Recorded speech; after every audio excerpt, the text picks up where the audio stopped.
বান্দা আছে নিশ্চয়ই আল্লাহ তাদের উসিলায় আমাদের দোয়াকে কবুল করে নিন, সকলের দোয়াকে কবুল করে নিন আল্লাহ, সকলের মনের নেক বাসনা কামনা পূর্ণ করে দিন, সারা দেশের মধ্যে শান্তির ফয়সালা করে দিন, সমস্ত প্রকার অশান্তিকে দূর করে দিন আল্লাহ। অতিরিক্ত গরমের কারণে, প্রচন্ড গরমের কারণে জনজীবনে আল্লাহ কষ্ট লেগে গেছে আল্লাহ, আল্লাহ এই কষ্টকে দূর করে দিন আল্লাহ। আমরা যে সমস্ত অন্যায় করেছি, জেনে করি না জেনে করি আল্লাহ, সমস্ত অন্যায়কে সামনে রেখে আমরা তওবা করছি।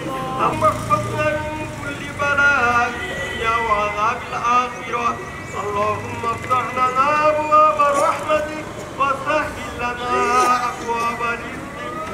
আল্লাহ আমরা এখানে যে ইসতিসকার নামাজ পড়ে আল্লাহ কুরবান শেষে আপনার কাছে ফরিয়াদ করছি আল্লাহ, আমাদের ভুলের কারণে, অন্যায়ের কারণে আপনি যে আযাব গজব আমাদেরকে দিচ্ছেন আল্লাহ আমরা সহ্য করতে পারি না। তাওয়াবুর রহিম সাল্লাল্লাহু তাআলা আলা খায়রি খালকিহি মুহাম্মাদ ওয়া আলা আলিহি ওয়া আসহাবিহি আজমাইন। 1 2 3 ঢাকায় জমি জিতে নিন 100% ক্যাশব্যাক সহ 20 কোটি টাকার পুরস্কার।